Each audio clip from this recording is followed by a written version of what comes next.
ಈಗಾಗಲೇ ಶ್ರೀರಾಮಚಂದ್ರನ 9 ಗುಣಗಳನ್ನು ನೋಡಿದ್ದೇವೆ. 9 ಗುಣಗಳು ಯಾವುದದು?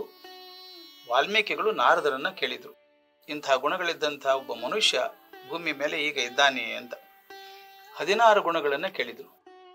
9 ನೋಡಿ 10ನೇ ಗುಣವನ್ನು ನೋಡ್ಬೇಕು ನಾವು. 10ನೇ ಗುಣ ಸಮರ್ಥ ಅಂತ. ಸಮರ್ಥ ಯಾರು? ಯಾವುದೇ ಕಾರ್ಯವನ್ನು ಹಿಡಿದ್ರೆ ಅದು ಸಫಲ ಆಗುವಂತೆ ಮಾಡುವವನು ಸಮರ್ಥ. ಅಯ್ಯೋ ನನ್ನ ಕಡೆಯಿಂದ ಆಗಲ್ಲ ಬಿಡಿ ಸರ್, ಅದು ಸಮರ್ಥ ಅಲ್ಲ.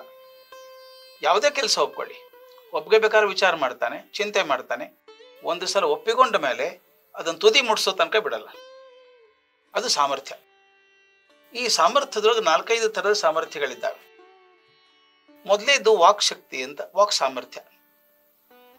ಹೇಗೆ ಮಾತಾಡ್ತಾರೆ ಅಂದ್ರೆ ಎದುರು ಕೂತವ್ರು ಒಪ್ಕೊಂಡ್ಬಿಡ್ಬೇಕು, ಅದನ್ನು ಹೌದು ಹೌದು ಹೌದು ಅನ್ಬೇಕು. ಈ ವಾಕ್ ಸಾಮರ್ಥ್ಯ ಬಹಳ ದೊಡ್ಡದು. ಎಂಥ ವಿಷಯವನ್ನು ಮತ್ತೊಬ್ಬರಿಗೆ ಅರ್ಥ ಆಗ ಹಾಗೆ ತಿಳಿಸೋದಿದೆ, ಅದೊಂದು ಸಾಮರ್ಥ್ಯ. ಇನ್ನೊಬ್ಬರನ್ನ ಮಾತನ್ನು ಒಪ್ಸೋದು ಇನ್ನೊಂದು ಸಾಮರ್ಥ್ಯ. ಇನ್ನೊಂದು ಬಹಳ ಕೆಲಸ ಇದೆ. ಯಾರ ಕಡೆಯಿಂದ ಒಂದು ಕೆಲಸ ತಗೊಂಡಿದ್ದೇನು ಮಾಡಬೇಕು ಅಂತ ಅವರಿಗೆ ತೃಪ್ತಿ ಆಗುವ ಹಾಗೆ ಮಾಡುವಂಥದ್ದು ಸಾಮರ್ಥ್ಯ. ನನಗೇನೋ ಚೆನ್ನಾಗಿದೆ ಅನ್ನಿಸ್ತು, ಆದರೆ ಕೆಲಸ ಕೊಟ್ಟ ಯಜಮಾನರು ಇನ್ನೂ ಚೆನ್ನಾಗಿಲ್ಲ ಅಂತಂದ್ರೆ ಸರಿಯಲ್ಲ. ಮೊದಲೇದು ಮಾತಾಡಿ ಒಪ್ಸುವಂಥದ್ದು, 2ನೇದು ಸರಳವಾಗಿ ಹೇಳುವಂಥದ್ದು, 3ನೇದು ಯಾವುದೇ ಕೆಲಸ ಒಪ್ಕೊಂಡ್ರು ಕೊಟ್ಟವರಿಗೆ ತೃಪ್ತಿ ಆಗುವ ಹಾಗೆ ಕೆಲಸ ಮಾಡಬೇಕಾದು, ನನಗೆ ತೃಪ್ತಿ ಅಲ್ಲ. ಇನ್ನೊಂದು ಬಹಳ ಮುಖ್ಯ, ಯಾವತ್ತಿಗೂ ಕೂಡ ಅಧೈರ್ಯ ಮಾಡದೆ ಕೆಲಸ ಮಾಡುವಂಥದ್ದು. ಹೆದರ್ಕೊಂಡು ಹೆದರ್ಕೊಂಡು ಹೆದರ್ಕೊಂಡು ನನಗೆ ಆಗತ್ತಾ ಇಲ್ಲ ಅನ್ನೋ ಸಮರ್ಥ ಅಲ್ಲ ಅದು. ಸಮರ್ಥನಾದವನು ಎಂಥ ಕೆಲಸ ಇದ್ರೂ ಕೂಡ ಮುಖದ ಮೇಲೆ ನಗೆ ಇಟ್ಕೊಂಡೇ ಕೆಲಸ ಮಾಡ್ತಾನೆ. ಮುಖದ ಮೇಲೆ ಕಾಣಿಸಲ್ಲ, ಟೆನ್ಷನ್ ಕಾಣಿಸಲ್ಲ, ಅದು ಸಮರ್ಥ. ಅಂಥವ್ರು ಸಾಕಷ್ಟು ಜನ ನೋಡಿದ್ದೀವಿ ನಾವು. ಒಂದು ಸಲ ಮಂಡೇಲ ಬಗ್ಗೆ ಹೇಳ್ತಾರೆ. ಮಂಡೇಲ ವಿಮಾನದಲ್ಲಿ ಹೋಗ್ತಿರ್ಬೇಕಾದ್ರೆ ಅವ್ರ ಜೊತೆಗೆಲ್ಲ ಸೆಕ್ರೆಟರಿ ಎಲ್ಲ ಕೂತಿರ್ತಾರಲ್ಲ, ಅಧ್ಯಕ್ಷರು, ಅವ್ರು ಸೌತ್ ಆಫ್ರಿಕಾ ಅಧ್ಯಕ್ಷರು. ಒಂದೇ ಸಲ ವಿಮಾನ ನಡಗೋಕೆ ಶುರು ಆಯ್ತಂತೆ, ಅಲುಗಾಡೋಕೆ ಶುರು ಆಯ್ತು. ಕೆಲವು ಸಲ ಆಗುತ್ತೆ, ಅದನ್ನು ಕ್ಯಾಟ್ ಅಂತ ಕರೀತಾರೆ, ಕ್ಯಾರೆಕ್ಟರಿಸ್ಟಿಕ್ ಏರ್ ಟರ್ಬ್ಯುಲೆನ್ಸ್ ಅಂತ. ಅಂದರೆ ಗಾಳಿ ಬಂದಾಗ ಅಲುಗಾಡೋಕೆ ಶುರು ಮಾಡಿ, ಸಣ್ಣ ಲೋಹದ ಹಕ್ಕಿ ಅದು, ಅಲುಗಾಡೋಕೆ ಶುರು ಆಯ್ತು. ಎಷ್ಟು ಅಲುಗಾಟ ಜೋರಾಯಿತು ಅಂದರೆ ಮೇಲೆ ಕೆಳಗೆ ಹೋಗಕ್ಕೆ ಶುರು ಆಯ್ತು. ಎಲ್ರಿಗೂ ಗಾಬರಿ, ಮುರಿದು ಹೋಗ್ಬಿಡುತ್ತೆ ವಿಮಾನ, ಇದು ಕ್ರ್ಯಾಶ್ ಆಗಿಬಿಡುತ್ತೆ ಅಂತ ಎಲ್ರಿಗೂ ಹೆದರಿಕೆ. ಇನ್ಕ್ಲೂಡಿಂಗ್ ಪೈಲಟ್ ಕೂಡ ಹೇಳಿದಂತೆ, I think we should be careful, SOS last message, save hour souls ಅಂತ ಮೆಸೇಜ್ ಮಾಡಿ, ಅಂದರೆ ಇನ್ನೇನು ವಿಮಾನ ಉಳಿದ್ಬಿಡ್ತದೆ ಅಂತ. ಮಂಡೇಲ ಪೇಪರ್ ಹಿಡಿದು ಓದ್ತಾ ಇದ್ರಂತೆ, ಪೇಪರ್ ಕೆಳಗೆ ಬಿಡಲೇ ಇಲ್ಲ, ಪೇಪರ್ ಓದ್ತಾ ಇದ್ರು. ಆಮೇಲೆ ಸ್ವಲ್ಪ ಹೊತ್ತಿಗೆ ಆ ನಡಗೋದು ಕಮ್ಮಿ ಆಯಿತು.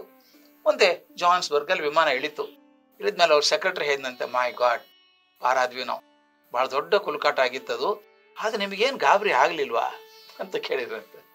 ಮಂಡಲ ಹೇಳಿದಂತೆ, ಪೇಪರ್ ಯಾಕೆ ಇಟ್ಕೊಂಡಿದ್ದೆ ಮುಂದೆ ನಾನು ಅಂತ. ಪೇಪರ್ ಇಟ್ಕೊಂಡ ಉದ್ದೇಶ ನಾನು ಅಧೈರ್ಯ ಆಗಬಾರ್ದು. ನಾಯಕನಾದವನು ಅಧೈರ್ಯ ಆಗಿದೆ ಅಂತ ಗೊತ್ತಾದರೆ ಇಡೀ ತಂಡಕ್ಕೆ ಅಶಕ್ತತೆ ಬಂದ್ಬಿಡ್ತದೆ, ಅದಾಗಬಾರ್ದು ಅಂತ. ಧೈರ್ಯ ಹೋಗ್ಬಾರ್ದು.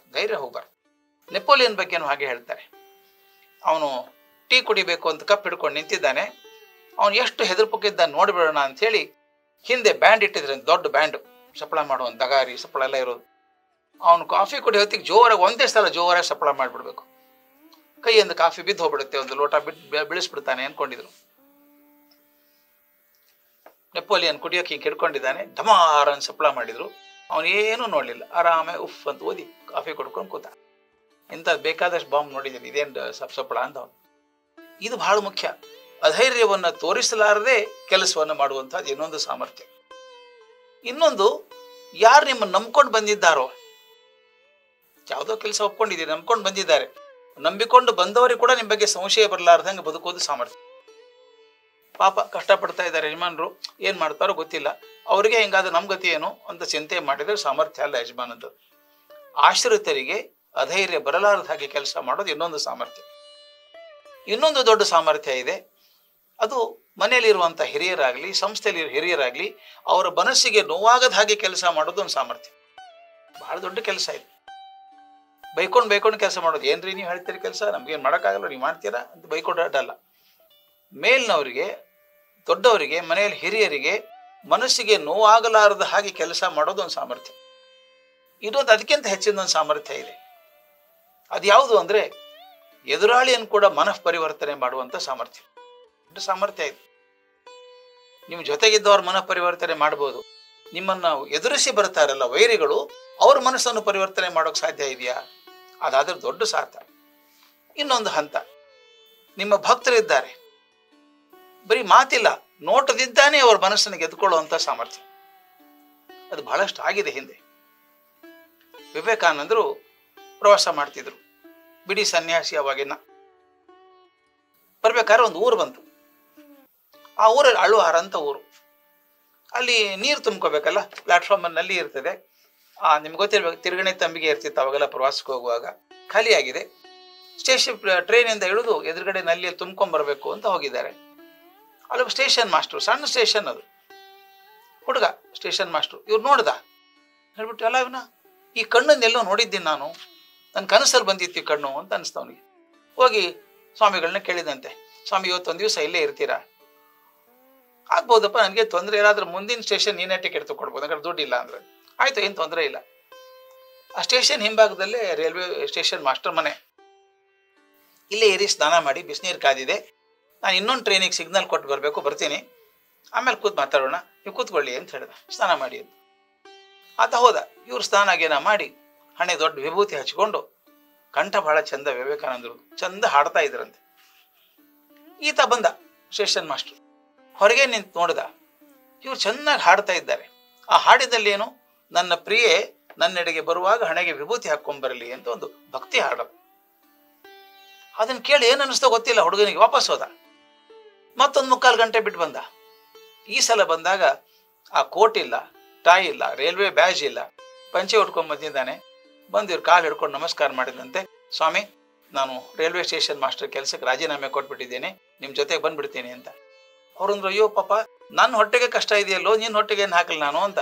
ಅದೆಲ್ಲ ಗೊತ್ತಿಲ್ಲ ಸ್ವಾಮಿ, ಬಂದ್ಬಿಡ್ತೀನಿ ನಿಮ್ಮ ಜೊತೆಗೆ ಅಂತ.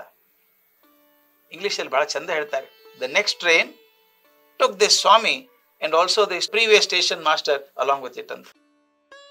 ಮಾತೇ ಇಲ್ಲ, ಮಾತೇ ಇಲ್ಲ, ಬರೀ ದೃಷ್ಟಿಯಿಂದ ಎತ್ಕೊಂಡ್ಬಿಡೋದು ಶಿಷ್ಯರನ್ನ. ಇದೊಂದು ದೊಡ್ಡ ಸಾಮರ್ಥ್ಯ. ಇದು ಎಲ್ಲ ನಮ್ಮ ಇತಿಹಾಸದಲ್ಲಿ ಬರ್ತದೆ. ಸಾಮಾನ್ಯ ಎಲ್ಲ ಧರ್ಮಗಳಲ್ಲೂ ಈ ಥರದ ಮಾತು ಬರ್ತದೆ. ಒಬ್ಬ ಬೆಸ್ತ ಒಂದು ಕೆರೆಯಲ್ಲಿ ಕೂತಿದ್ದಾನೆ, ಬಲೆ ಕೂತಿದ್ದಾನೆ, ಮೀನು ಬರುತ್ತೆ ಅಂತ. ಮಧ್ಯಾಹ್ನವರೆಗೂ ಕಾದ ಒಂದು ಮೀನು ಬೀಳಲಿಲ್ಲ ಬಲೆಯಲ್ಲಿ. ಕೂತೇ ಇದ್ದಾನೆ ಪಾಪ. ಯಾರೋ ಹೆಗಲ ಮೇಲೆ ಕೈ ಇಟ್ಟಂಗೆ ಆಯ್ತಂತೆ. ತಿರುಗಿ ನೋಡ್ದ, ಅಲ್ಲ ಹುಡುಗ ಸುಮಾರು 28-29 ವರ್ಷ ಇರಬೇಕು, ಸ್ವಲ್ಪ ಗಡ್ಡ, ಕಣ್ಣಲ್ಲಿ ಅಪಾರವಾದಂಥ ಪ್ರೀತಿ, ಶಾಂತಿ. ಆಶ್ಚರ್ಯ ಆಯ್ತು ಅವನಿಗೆ. ಆ ಹುಡುಗ ಹೇಳಿದಂತೆ, ಎಷ್ಟು ಅಂತ ಮೀನ ಹಿಡಿತಿ ಬಾರೋ ಮಾರಾಯ, ನಾನು ಮನುಷ್ಯರನ್ನ ಹೆಂಗೆ ಹಿಡಿಬೇಕು ತೋರಿಸ್ಕೊಡ್ತೀನಿ ಬಾ ನಿನಗೆ.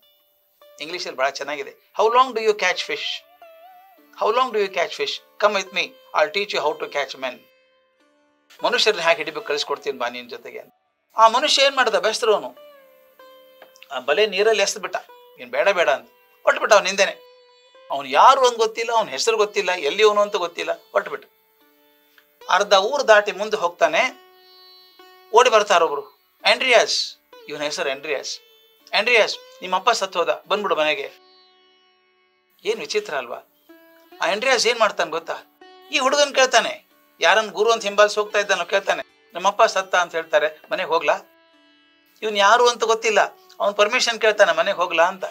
ಅವ್ನು ಏನಂತೆ, why do worry about the dead, worry about the life. ಸತ್ತವ್ರ ಬಗ್ಗೆ ಯಾಕೆ ತಲೆ ಕೆಡಿಸ್ಕೋದು, ಬದುಕಿದವ್ರ ಬಗ್ಗೆ ತಲೆ ಕೆಡಿಸ್ಕೊ, ಬಂದ್ಬಿಡು ನನ್ನ ಜೊತೆಗೆ. ಹೋಗೇ ಬಿಟ್ಟು ಹಾಗೆ. He was the first student of Jesus Christ. ಬಹಳ ಚಂದ. ಹೇಗೆ ವಿವೇಕಾನಂದ ತಮ್ಮ ಮೊದಲನೇ ಶಿಷ್ಯನ ಪಡೆದ್ರೋ, ಅದೇ ರೀತಿ ಜೀಸಸ್ ಕ್ರೈಸ್ಟ್ ಕೂಡ ತನ್ನ ಮೊದಲನೇ ಶಿಷ್ಯನ ಪಡ್ಕೊಂಡ. ಮಾತೇ ಇಲ್ಲ. ಅದಕ್ಕೆ ಹೇಳ್ತಾರೆ, there is no talk between the master and the disciple. There is no communication between the master and the disciple. There is only communion.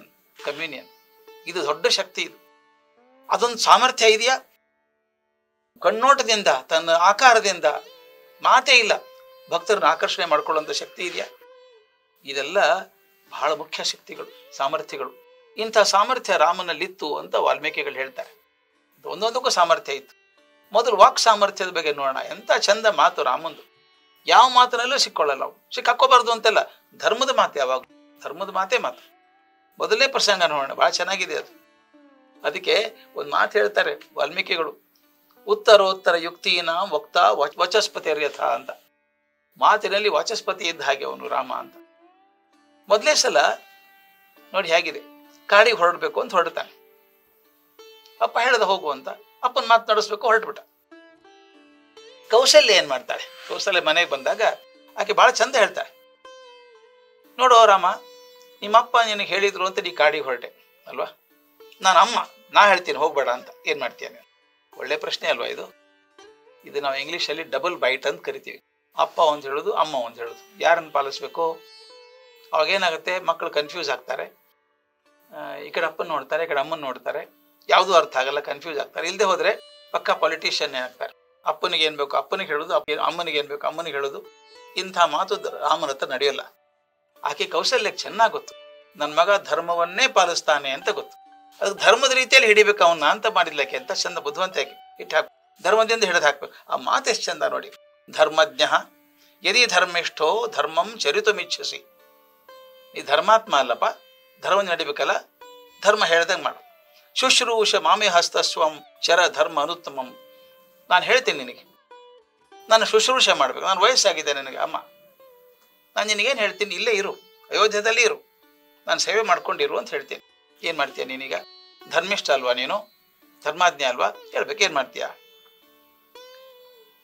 ಬೇರೆಂದು ಧರ್ಮ ಇಲ್ಲ ನಿನಗೆ. ಎಷ್ಟು ಚೆನ್ನಾಗಿದೆ, ಧರ್ಮ ಅನುತ್ತಮಂ, ಇದಕ್ಕೆ ದೊಡ್ಡ ಧರ್ಮ ನಿನಗಿಲ್ಲ, ಯಾವ್ದು ಮಾಡ್ತೀಯ ನೀನು ಅಂತ ನೋಡಿ. ಆ ಪದ ಗಮನಿಸ್ಬೇಕು ನೀವು.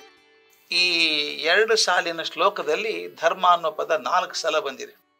ಧರ್ಮಜ್ಞ ಯದಿ ಧರ್ಮಿಷ್ಠೋ ಧರ್ಮಂ ಚರಿತುಮಿಚ್ಛಸಿ ಶುಶ್ರೂಷ ಮಾಮಿ ಹಸ್ತಸ್ತ್ವಂ ಚರ ಧರ್ಮ ಅನುತ್ತಮಂ. ಧರ್ಮ ಅನ್ನೋ ಪದ 4 ಸಲ ಬಂತು. ಯಾಕೆ ಗೊತ್ತಾ? ಕೌಶಲ್ಯ ಗೊತ್ತು, ಅವನಿಗೆ ಏನು ಹೇಳಿದ್ರು ಒಪ್ತಾನೆ, ಧರ್ಮದ ಮಾತೇ ಹೇಳ್ಬೇಕು ಅವನಿಗೆ. ಇದು ಧರ್ಮ ಅಲ್ಲ ಅಂದ್ರೆ ಒಪ್ಪೋದೇ ಇಲ್ಲ ಅವನು. ಅದಕ್ಕೆ ನೋಡಪ್ಪ, ಇದು ಧರ್ಮ, ಇದು ಧರ್ಮ, ಇದು ಧರ್ಮ ಅಂತ 4 ಸಲ ಹೇಳ್ತಾನೆ.